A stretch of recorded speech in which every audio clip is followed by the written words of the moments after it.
"You're not gonna last here if you keep making yourself invisible," I told him, half joking, half dead serious, as I slid a mug of burnt office coffee his way.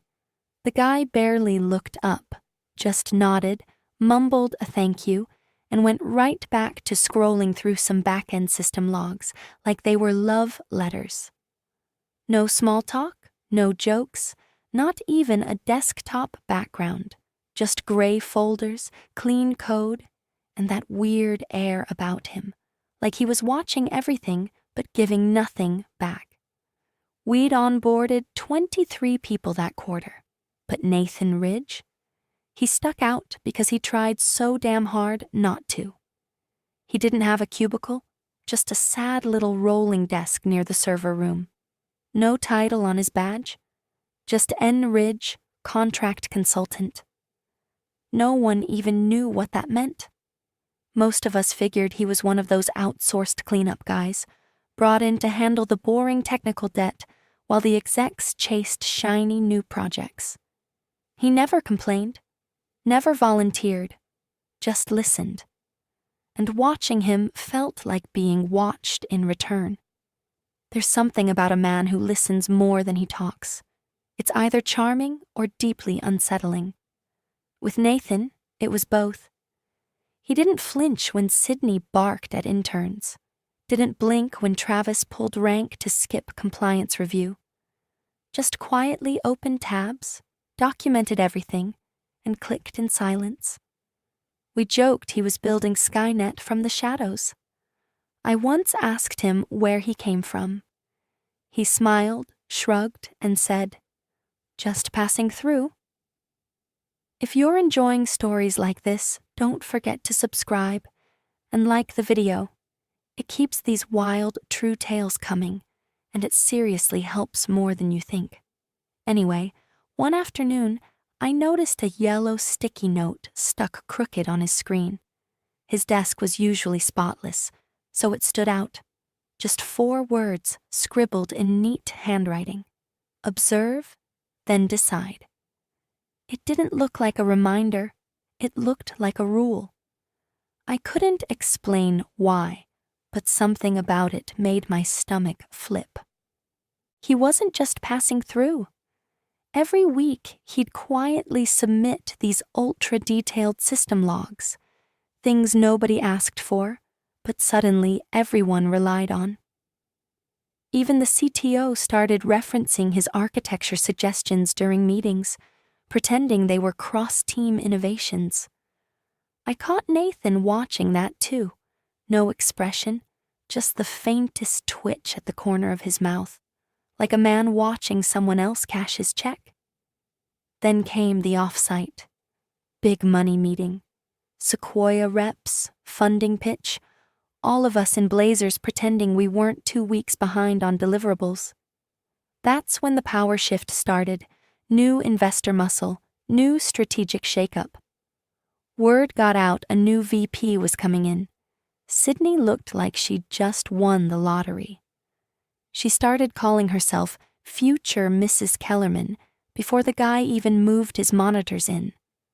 And when Travis finally arrived with his slick suit, half smile, and keynote slides full of buzzwords and fluff, everyone suddenly started sitting straighter. Even Raymond, the CEO, got quieter around him. Nathan didn't move, didn't care, just kept building, watching. When I asked him why he didn't show up to the VP's strategic vision breakfast, he looked at me and said, "I prefer long-term outcomes to croissants," then went right back to debugging our customer pipeline. I should have known then. Nobody talks like that unless they know they can, unless they've already decided who matters and who doesn't. It started with catered lunches and branded notebooks. That's how you know a company's about to sell its soul. They called it an exciting new chapter. What it really meant was shut up and clap while the suits rearranged the furniture. And just like that, Ridgestone Dynamics wasn't some scrappy firm quietly changing defense logistics. It was a brand now. A shiny, buzzword-riddled, investor-polished brand. The $40 million came from somewhere in Palo Alto with a bow-wrapped announcement and a smarmy photo op of Raymond shaking hands with a guy who looked like he moisturized with motor oil. Enter Travis Kellerman, VP of Strategic Expansion, which is code for I'm here to gut the culture, then bolt when the stock pops. And wouldn't you know it, tailing him like a department store perfume sample was his girlfriend, Sydney Klein. Sydney used to be a project coordinator, a decent one, if a little intense about fonts and Slack etiquette. But 2 weeks after Travis walked in, she was suddenly Director of Operations. No experience, no track record, just a fresh blowout, a louder voice, and a seat 3 inches from power. And power, when given to people like her, doesn't just corrupt. It performs. She stormed into her new role like a theater kid who just got the lead, started renaming folders, canceling legacy tools, cutting cross-team meetings in half. No one could get a damn decision through without her needing to reframe the org structure. And of course, the easiest person to pick on? The quiet guy with no title. Nathan. At first, it was little things. Do we even know what Enridge does? She'd ask in front of the room, twirling a pen between her fingers like she was holding court. I mean, seriously, does anyone? She'd say it with a laugh, like it was all just harmless banter, but the laugh was always pointed, always followed by someone shifting uncomfortably in their chair. One day, I found her standing behind Nathan during a metrics review meeting.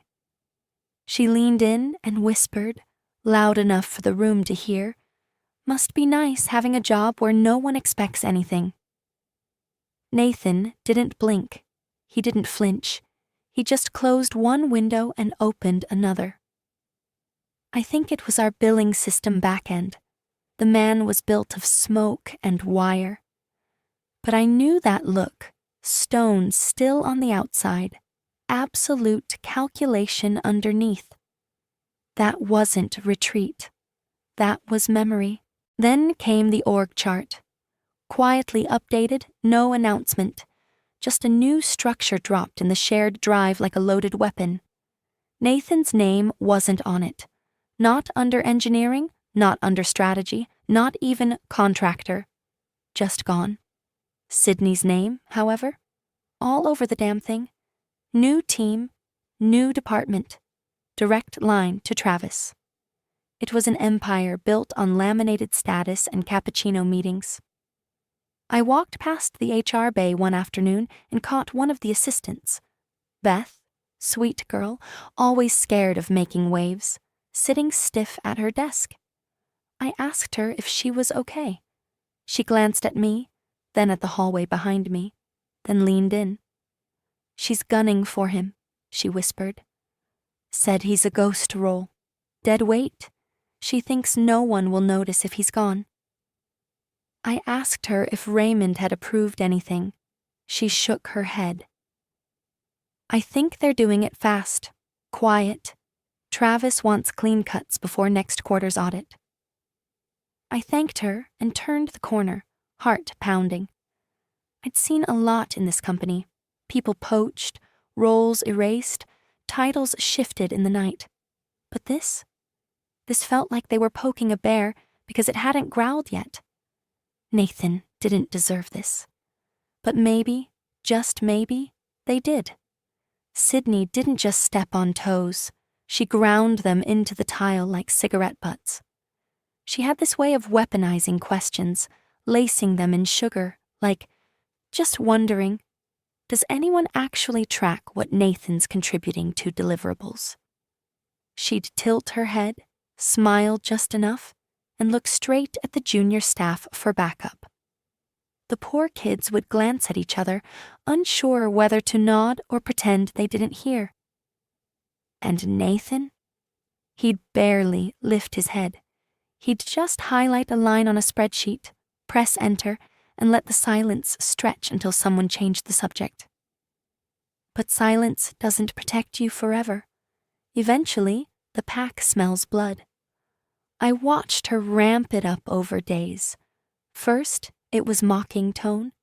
Then, she started skipping him in meetings. One time, she even reassigned his Gyra tickets mid-sprint and claimed, "I thought he'd appreciate the breathing room."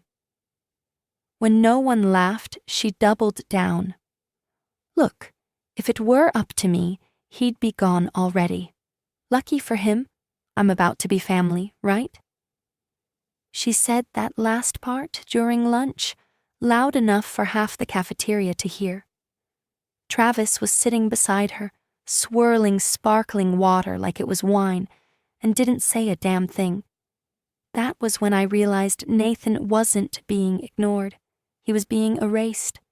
She was testing the limits, pushing to see how far she could go before someone snapped or folded. And in her head, Nathan was the softest one in the room. No title, no department, no allies, at least none vocal. Easy target, disposable. A loose thread to trim before the investor audits. I overheard her the next morning outside the conference room. "We're restructuring DevOps to clean up the back-end mess. Travis says Ridge is a line item we don't need. Ghost roles are a liability. It's nothing personal." Nothing personal. That phrase should be illegal in corporate America. I caught Nathan by the espresso machine, first time I'd seen him away from his desk all week. He was holding the same coffee pod he'd held for 5 minutes, just staring through it. I said his name once, twice. Finally, he looked at me, like someone waking up from a different room. "She's coming for you," I said quietly. "It's not about performance. It's political." He nodded slowly, like he already knew. Maybe he'd always known. Then he went back to his desk and typed something. Not his usual code, not a report, just a short message. Later that afternoon, Raymond's face flickered with something I hadn't seen in weeks. Attention. His inbox lit up during the board prep. He tapped something on his screen, paused, and then slowly closed his laptop. I only found out what it said later, after everything detonated. It was just one sentence from Nathan, clean and surgical. "They're ready." "Are we?" Nathan didn't change his schedule, didn't storm into HR, didn't even raise his voice. But something shifted. He stopped being the ghost in the system and became its shadow. You could feel it in the air, like static before a lightning strike. He moved differently, not faster, just deliberate, calculated, less watching, more collecting. He started working late. Not unusual, but now it was targeted, focused. While most of us were cramming for quarterly demos or scrambling to retrofit whatever tech trend Travis wanted to showcase, Nathan was tracing access logs, back channel approvals, expense trails that didn't quite add up. No one saw it happen. It wasn't in Jira.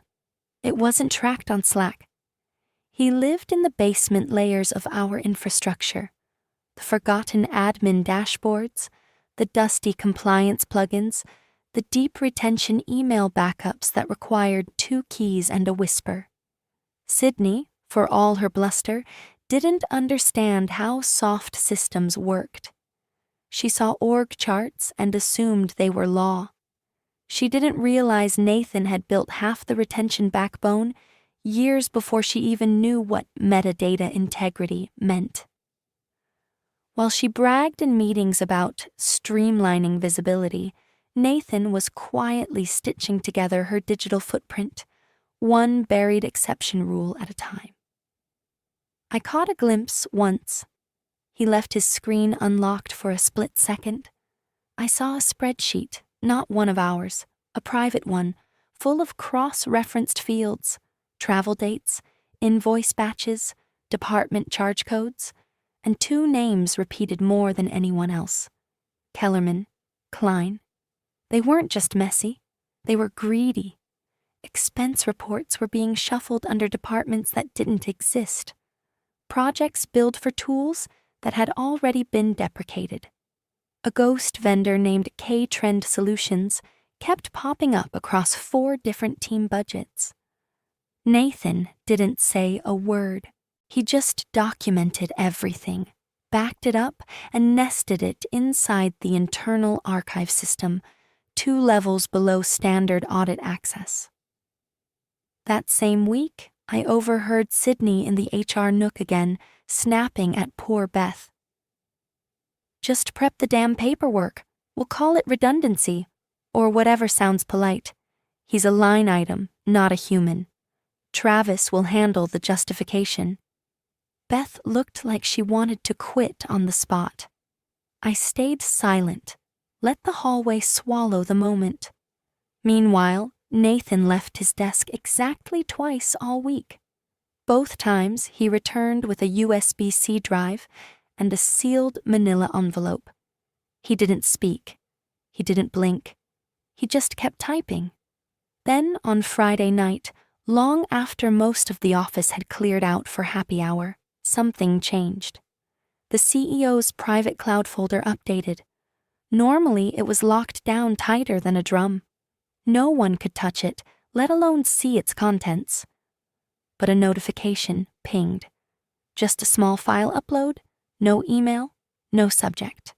A single document. Schedule E, Legacy Oversight.pdf. The kind of title that says everything by saying nothing. The kind of file you don't click unless you're ready to face what's in it. And Raymond clicked it. He didn't call anyone, didn't say a word. But the next morning, legal started printing things. The room smelled like ambition and too much cologne. That's how investor visits always go. New money floating through the halls, clutching pitch decks and nodding too enthusiastically at jargon they don't really understand. Sydney had been prepping for this all week. She'd even brought in a personal brand coach to help with posture and tone. Meanwhile, Nathan had quietly updated the internal failover architecture so our core systems wouldn't buckle mid-demo. No one knew but him. And me. Maybe Raymond. The boardroom was packed. Sequoia, Ridgecap, Ironbridge. Names you don't just present to, you perform for. And Sydney was ready to put on a damn Broadway show. Travis sat at the head of the table, leaning back like a discount Elon Musk, waiting to unveil a deck Nathan built, but he barely understood.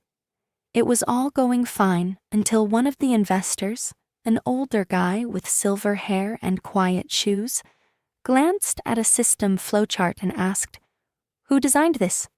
It's surprisingly elegant." Everyone hesitated. That was the moment Sydney should have shut up. Let someone else take credit. Play it off, smile, anything but what she did next. She laughed, loudly. "Oh, that?" she scoffed, eyes already rolling. "Probably Nathan. He tinkers with the back end. He doesn't even have a job title. Honestly," she turned to the table like she was sharing a joke. "You're fired." She said it with a smug grin. "I'm the owner's wife." The whole room froze. A few chuckled, unsure if it was real or a bit. But Travis? He didn't even pretend. Arms crossed, chin up, smirking, like the king of some trash kingdom. He'd clearly known this was coming. Nathan didn't flinch. He didn't even stand. He just looked up, slow as smoke, eyes calm like a tide pulling back. Then he said it, soft, precise. "Strange," he murmured, turning slightly in his chair. "My mother's at home." You could hear the fluorescent lights buzzing. Sydney blinked. What? The silver-haired investor leaned forward, brow furrowed. Excuse me, what did you just say? Nathan stood. Finally, straightened his collar. No rush, no drama. My mother, he repeated, is Evelyn Ridge, founder, chairwoman, owner. The table shifted like tectonic plates. Sydney went pale. Travis's smirk evaporated. Then Raymond entered. He wasn't even supposed to be in the room yet, but he'd been watching through the internal feed. We all knew that now. He walked straight to Nathan, no eye contact with anyone else, and placed a hand gently on his shoulder. Then, in front of a half-dozen investors and a dozen too many egos, he leaned down and kissed the top of Nathan's head. He looked up at Sydney. Apologies, Raymond said, voice like winter steel. Family business. Sydney's mouth opened, but nothing came out. Just air and panic. Her fingers twitched at her tablet like it could somehow summon a different outcome if she tapped fast enough. Travis, still perched in his power pose, looked like someone had unplugged his spine. He tried to speak, but his lips moved in slow motion, like a man realizing too late that he'd mistaken a grenade for a microphone. No one laughed. No one clapped. The only sound in the room was the rustle of paper and the faint clicking of investors flipping through their printed briefing folders. They weren't looking for clarification. They were looking for confirmation. And they found it. Page 3, a legacy org chart from the company's founding packet. Most had skimmed it weeks ago, but now, like blood on a wedding dress, they saw what they'd missed. Founder, Evelyn Ridge. Heir, Nathaniel Ridge. One investor, a woman from Ridgecap with a face like granite, looked up squarely at Sydney and said flatly, "You said you were the owner's wife." Sydney blinked hard, like she could shake her way into a new timeline. I meant metaphorically, she stammered. I meant Travis and I are— No, Raymond cut in, voice low but sharp enough to shave the air. You meant exactly what you said. That's the problem. Nathan said nothing, just stepped back, letting the silence devour what little self-image Sydney had left. The tension in her shoulders collapsed. Her eyes darted toward Travis for backup. He didn't meet them. He was staring straight ahead, pupils shrunk, jaw clenched, fingers gripping the armrest like it might stop the inevitable. Raymond didn't need a gavel. His authority was quieter than that. He looked to the far end of the table, where a woman in a gray suit had been sitting silently for the entire meeting. Legal. He gave the smallest nod. She opened her laptop, began typing. Sydney saw it and finally snapped. Wait, what is this? Are you kidding me? You can't. This is a misunderstanding. Nathan raised an eyebrow, just barely. You tried to terminate me during a funding presentation, in front of investors, using a false claim of ownership. And nepotism, Travis croaked, finally finding his voice. You're not even listed in the public filings. That's shady. The room turned to him like he'd grown a second head. It was the wrong move. He realized it half a second too late. Correct, said Raymond. Nathan isn't listed publicly. By design. To avoid exactly this. Manipulators inflating their worth through proximity to perceived power. He turned back to the investors. I'm assuming the actual performance metrics matter more to you than resume theater? The granite-faced investor gave the smallest nod. They do. Another whispered, It's always the quiet ones. Sydney sank back into her chair. Travis didn't move. Their entire golden ladder had just been yanked out from under them. Legal tapped a key and said, without emotion, "Per Clause 7B, misrepresentation during investor meetings triggers immediate suspension pending review. HR will escort you both shortly." The lights felt brighter, sharper, and for the first time since they'd arrived, Sydney and Travis understood something primal. They were never in control. They just thought they were. By Monday morning, the parking lot had 2 empty spots. Sydney's Range Rover and Travis's leased Porsche, both gone, as if they'd never existed. No farewell emails, no dramatic exits, just nothing. The kind of vanishing act that only happens when legal doesn't even bother pretending it's HR's call. Sydney was placed on immediate administrative leave. That was the phrasing, but we all knew what it meant. Her badge stopped working at 7:03 a.m., confirmed by the entry logs. Her Slack profile went gray. Calendar events vanished. Beth from HR looked like she hadn't slept all weekend. She just kept nodding at her screen like she was waiting for it to blink first. Travis was worse. He didn't even get the dignity of a memo. 1 second he was VP of Strategy. The next, his credentials were revoked across every tool, drive, and comms system. Even his profile picture was gone from the internal directory. All that was left was a placeholder. Access pending review. We heard through the grapevine, well, more like the vent system, that legal had flagged a trail of misallocated funds tied to K-Trend Solutions, a vendor nobody had heard of before Nathan found the pattern. That ghost vendor had billed the company for over $300,000 in market readiness consulting. Turns out, market readiness was code for padding our numbers before the funding round. And in the middle of it all, Nathan, still in his same quiet corner of the office, still wearing the same charcoal hoodie, still sipping the same terrible coffee like he wasn't currently holding the company's spine in one hand and a scalpel in the other. Raymond's internal memo dropped at 10:41 a.m. Subject: Strategic Oversight Update. Until further notice, all strategic decisions, including departmental restructuring, vendor approvals, and operational audits, will route through Nathan Ridge. Thank you for your cooperation. R. Chu, CEO, no elaboration, no flowery language, just cold authority. I passed Nathan in the hall around noon. He didn't look triumphant, didn't even look satisfied, just still. Like the storm had moved on, but the pressure hadn't dropped yet. He didn't need to gloat. The facts had already done it for him. That's when my Slack pinged. It was a screenshot, a message forwarded by someone I trusted from one of the lead investors, the one with the silver hair who'd caught the org chart during the implosion. Private to N. Ridge.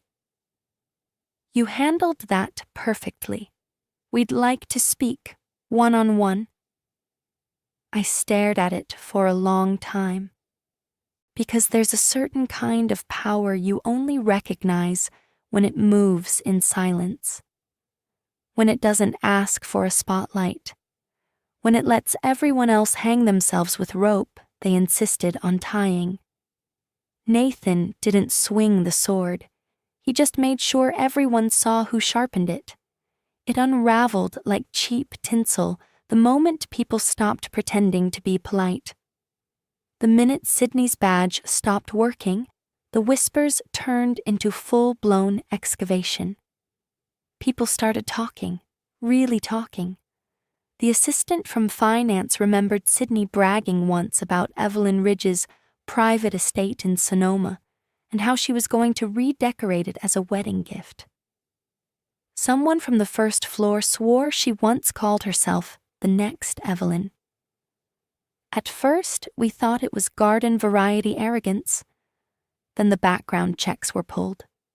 Turns out Evelyn Ridge had never met Sydney Klein in her life. Not once. Not at a fundraiser. Not at a company event.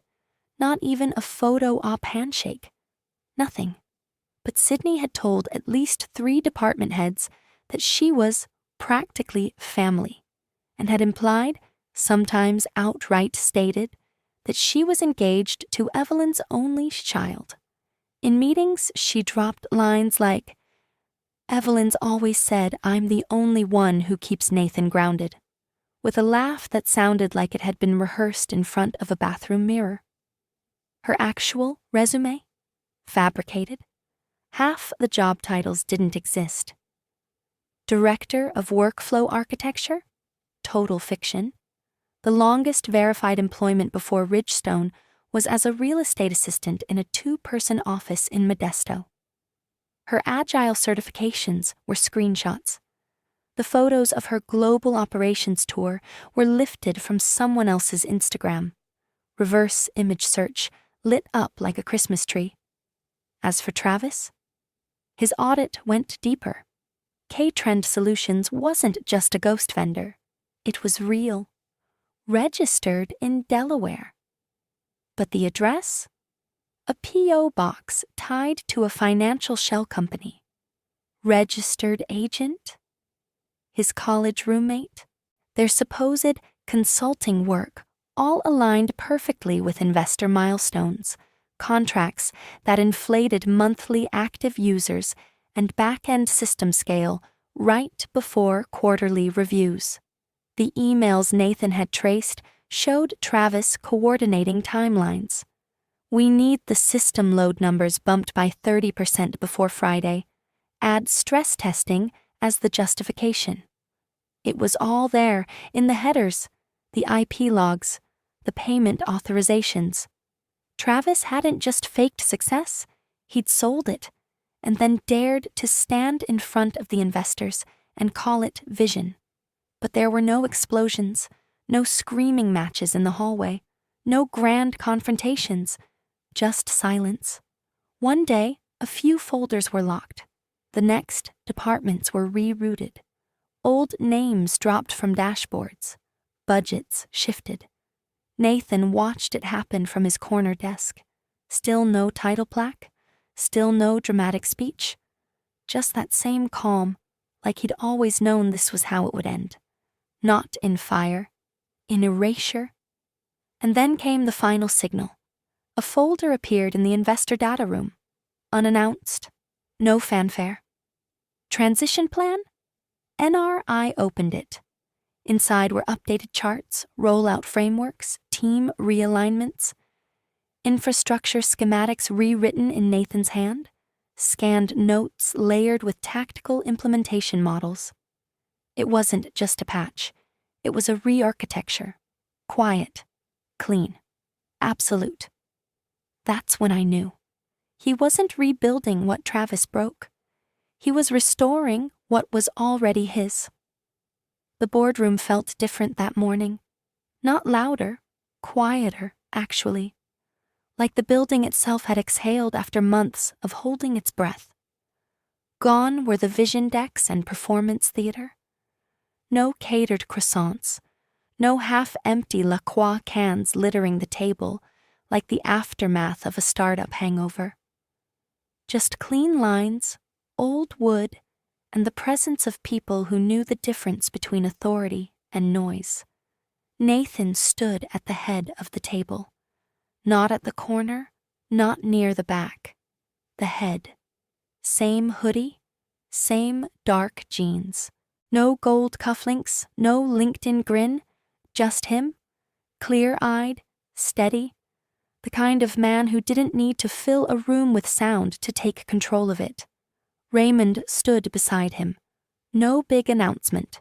Just turned to the board and said, calm as ever, "Nathan Ridge, CTO and successor to Ridgestone Holdings." The silence was reverent.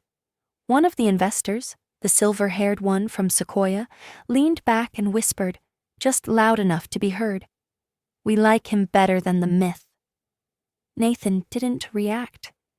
He just nodded once, then opened a slim black folder and began walking them through his plan.